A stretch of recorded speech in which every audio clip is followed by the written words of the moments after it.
Hello friends, ignition classes में आप सभी का स्वागत है। तो चलिए स्टार्ट करते हैं बिहार सीजीएल पीवाईक्यू का सीरीज। और आज के इस वीडियो में हम लोग द्वितीय स्नातक स्तरीय पीटी परीक्षा 23 फरवरी 2015 में पूछे गए प्रश्नों का रिवीजन करने वाले हैं। और 2015 में पीटी परीक्षा 2 डेट में हुआ था, एक 16 और एक 23 को। तो 16 तारीख के पूछे गए प्रश्नों का हम लोग रिवीजन कर चुके हैं और आज हम लोग सेकंड पेपर का रिवीजन करने वाले हैं। तो आप लोग वीडियो को शुरू से अंत तक जरूर देखिएगा। अगर इससे पहले का सेट का रिवीजन आप सब नहीं किए हैं तो वीडियो अपलोड कर दिया गया, जाकर आप सभी लोग देख सकते हैं। प्ले लिस्ट में सभी वीडियो क्रम वाइज दिया गया है। तो चलिए हम लोग इसमें बढ़ते हैं प्रश्न की ओर और वन लाइनर के तौर पर सभी प्रश्नों का रिवीजन करते हैं। फटाफट हम क्वेश्चन की ओर बढ़े उससे पहले दोस्तों, अगर आपको हमारा वीडियो अच्छा लगता है तो वीडियो को लाइक जरूर करें और जो भी चैनल पर नए हैं चैनल को सब्सक्राइब करना ना भूलें। और आप सभी लोग इस वीडियो को अपने दोस्तों ग्रुप में शेयर जरूर करें। तो चलिए देखते हैं पहला प्रश्न, ज्वालामुखी रिंग ऑफ फायर या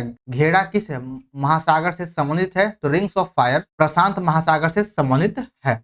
भारत में जंगली गधे घोड़ा खुर कहाँ पाया जाता है? तो यह कच्छ के रण में पाया जाता है। बिहार पंचायती अधिनियम 2006 में 2 ग्राम की बैठकों के बीच अधिकतम कितनी अवधि होनी चाहिए? तो 3 माह से अधिक नहीं होना चाहिए, यानी दोनों के बीच की अवधि 3 माह होना चाहिए। मुखिया स्व हस्ताक्षरित आवेदन देकर अपने पद से परित्याग कर सकता है। बिहार पंचायती राज अधिनियम 2006 के अंतर्गत उसे अपना आवेदन किसे देना चाहिए? तो जिला पंचायती पदाधिकारी को देना चाहिए। अपील की सुनवाई में ग्राम कचहरी में न्यूनतम पंचों की गणपूर्ति नियमतः क्या होनी चाहिए? तो 7 होनी चाहिए। गणपूर्ति यहाँ पर ग्राम पंचायत में 7 होता है। ग्राम सभा एक या अधिक संख्या में निगरानी समिति का गठन कर सकता है और इस समिति का गठन किसने किया जा या किसके द्वारा किया जा सकता है? तो ऐसे व्यक्तियों से जो ग्राम पंचायत के सदस्य न हो उनके द्वारा निगरानी समिति का गठन किया जा सकता है। भारतीय संविधान का अनुच्छेद 51 के ए नागरिकों के मौलिक कर्तव्य से संबंधित है। किस संविधान संशोधन से इसे लिया गया है? यानी अनुच्छेद 51 का ए को 42वां संविधान संशोधन के द्वारा इसे जोड़ा गया है। सरदार स्वर्ण सिंह समिति के द्वारा मौलिक कर्तव्य को हमारे भारतीय संविधान में ऐड किया गया है। 74वां संशोधन का संबंध किस संस्था से है? 74वां संशोधन का संबंध नगर पालिका से है। नगर पालिका में कार्य करने के लिए 18 विषयों का उल्लेख किया गया है। अलग राज्य का गठन भारतीय संविधान की किस सूची में परिवर्तन के कारण होता है? तो पहले अनुसूची यानी पहला अनुसूची में परिवर्तन की वजह से अलग राज्य का गठन किया जाता है। भारतीय संविधान का कौन सा प्रावधान दल बदल निरोधी से संबंधित है? तो 10वीं अनुसूची का संबंध दल बदल से है। भारतीय संविधान की धारा 198 में धन विधेयक पारित करने की विधि प्रावधानित है। यदि विधान परिषद धन विधेयक को रोक लेता है तथा इसे वापस करने से मना कर देता है तो कितने दिनों के बाद इस विधेयक को दोनों सदनों में पारित माना जाएगा? तो 14 दिन के भीतर इसे पारित माना जाता है। धन विधेयक को राज्यसभा सिर्फ 14 दिन तक ही रोक सकता है।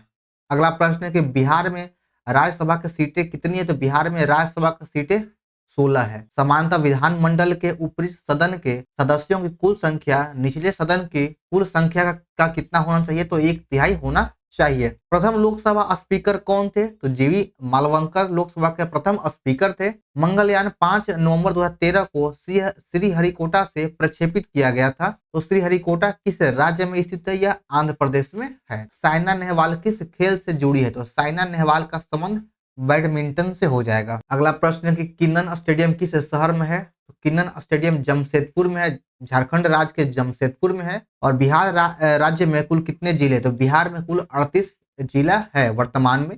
मैकमोहन रेखा भारत और चीन की सीमा तय करती है। तो यह और डुरंड रेखा किन 2 देशों की सीमा तय करती है? तो पाकिस्तान और अफगानिस्तान। और ये जो प्रश्न है मैकमोहन रेखा से संबंधित जो भारत और चीन के बीच सीमा रेखा का निर्धारण करता है, यह प्रश्न सीजीएल फर्स्ट के एग्जाम में भी पूछा गया है और सीजीएल 2 में भी इस प्रश्न को पूछ लिया गया है। तो इसमें खास बात यह है कि यह पूछा है कि डुरंड रेखा का निर्धारण किन 2 देशों के बीच किया जाता है? तो पाकिस्तान और अफगानिस्तान के बीच में किया जाता है। एक लोहे की गेंद पारद या मरकरी से भरी बाल्टी में गिराई जाती है तो क्या होगा? तो यह पारे की सतह पर तैरने लगेगा। 20 हर्ट्ज से 20,000 हर्ट्ज की बारंबारता की ध्वनि क्या होती है? तो अवस्रव, श्रव्य या ऑडिबल ध्वनि होती है, यानी सुनाई देने वाला ध्वनि होता है। कौन सी 3 तत्वों का उपयोग रासायनिक उर्वरक में सबसे अधिक किया जाता है? तो नाइट्रोजन, पोटेशियम और फास्फोरस का उपयोग किया जाता है। सबसे अधिक प्याज उत्पादन करने वाला राज्य कौन सा है? तो महाराष्ट्र हो जाएगा। महाराष्ट्र में सबसे अधिक प्याज का उत्पादन किया जाता है। कौन सा ब्लड ग्रुप सर्वव्यापी है? तो ए बी सर्वव्यापक यानी सर्वग्राही हो जाएगा ए बी, सर्वदाता हो जाएगा ओ और सर्वग्राही ए बी। कुचिपुड़ी किस प्रदेश का लोक नृत्य है? तो कुचिपुड़ी आंध्र प्रदेश का प्रदेश लोक नृत्य है। गोरा पुस्तक लेखक कौन है? तो गोरा पुस्तक लेखक हो जाएगा मुंशी प्रेमचंद। फिजी की राजधानी कहाँ है? तो फिजी की राजधानी सुवा हो जाएगा। ईसा पूर्व 2री सदी में शूद्रक ने मृच्छकटिकम नामक पुस्तक की रचना किया जो संस्कृत भाषा में है। तो मृच्छकटिकम का अर्थ क्या होता है? मृच्छकटिकम का अर्थ मिट्टी की छोटी गाड़ी होती है और यह शूद्रक के द्वारा लिखा गया संस्कृत भाषा में एक पुस्तक है। द गाइड उपन्यास के लेखक कौन हो जाएगा? तो आर के नारायण द गाइड उपन्यास के लेखक है। हीराकुंड बांध जो उड़ीसा राज्य में है यह किस नदी पर है? तो यह महानदी पर स्थित है। किस फसल की खेती भारत में सबसे अधिक क्षेत्रफल पर किया जाता है? तो धान की खेती भारत में सबसे अधिक क्षेत्रफल पर किया जाता है। दिनार किस देश का मुद्रा है? तो यह इराक का मुद्रा है। ग्रेबियल गार्सिया मार्केज कौन थे? नोबेल पुरस्कार प्राप्त साहित्यकार हैं। अगला प्रश्न कि गंगा ब्रह्मपुत्र डेल्टा क्षेत्र का वन किस नाम से जाना जाता है? तो इसे सुंदर वन के नाम से जाना जाता है, जिसमें सुंदरी नामक वृक्ष भी पाया जाता है। कालिदास सम्मान पुरस्कार कहाँ प्रारंभ किया गया था? तो इसे मध्य प्रदेश में दिया जाता है।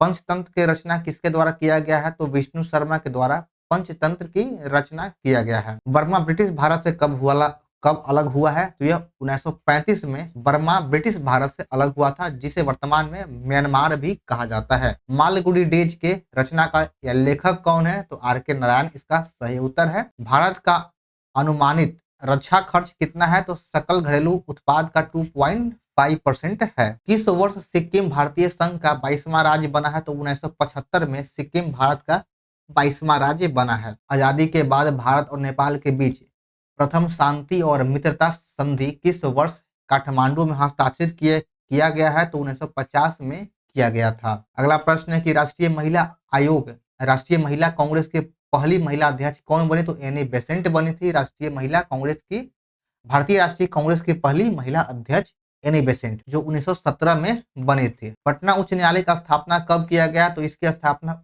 1916 में किया गया था। सर्वेंट ऑफ इंडिया सोसाइटी की स्थापना किसके द्वारा किया गया है? तो इसकी स्थापना गोपाल कृष्ण गोखले के द्वारा किया गया था। जब बैरोमीटर का पारा अचानक नीचे गिरता है तो किस बात का घोतक है? तो यह आंधी और झंझावट की संभावनाओं को व्यक्त करता है। पोलियो किस वजह से होता है? तो यह एक वायरस की वजह से होता है। ज्वालामुखी रिंग ऑफ फायर का घेरा किस महासागर से संबंधित है? तो यह प्रशांत महासागर से संबंधित है। इस प्रश्न को रिपीट कर दिया गया है। एलिसा जांच किस रोग की पहचान करती है? तो यह एड्स का पहचान करता है। अंगोरा ऊन किस पशु से प्राप्त होता है? अंगोरा ऊन खरगोश से प्राप्त किया जाता है। गाजर किसका सर्वोत्तम स्रोत है? तो गाजर जो है विटामिन ए का सबसे उत्तम स्रोत है। वायुमंडल में ट्रोपोस्फेयर के ऊपर कौन सी परत पाई जाती है? तो स्ट्रेटोस्फेयर पाया जाता है। कौन सा विटामिन जल में घुलनशील है? तो विटामिन बी और सी जल में घुलनशील है। दही का खट्टापन किसके वजह से होता है? तो लैक्टिक एसिड की वजह से दही खट्टा होता है। अगला प्रश्न है कि डेसिबल का उपयोग किसको मापने के लिए किया जाता है? तो डेसिबल का उपयोग ध्वनि की तीव्रता को मापने के लिए किया जाता है। ब्लड कैंसर को आमतौर पर किस नाम से जाना जाता है? तो ब्लड कैंसर को आमतौर पर ल्यूकेमिया के नाम से जाना जाता है। 3 दिसंबर 1984 को भोपाल में कौन सी गैस का रिसाव हुआ था? तो इसमें मिथाइल आइसोसाइनेट मिक गैस का रिसाव हुआ था 3 दिसंबर 1984 को। तो चलिए यहाँ से हमारा CGL 2 का पीटी परीक्षा के दूसरे प्रश्न भी समाप्त होता है, यानी दूसरा सेट भी समाप्त होता है। तो आप सभी को यह वीडियो कैसा लगा कमेंट जरूर करें, और अगर आप लोग यहाँ तक पहुंच ही गए हैं तो आप सभी लोग एक बार वीडियो को लाइक जरूर करें, और जो भी इस चैनल पर नए हैं चैनल को सब्सक्राइब करना ना भूलें, और इस वीडियो को अपने दोस्तों ग्रुप में शेयर जरूर करें। तो चलिए मिलते हैं फिर एक नए सेट में। जय हिंद।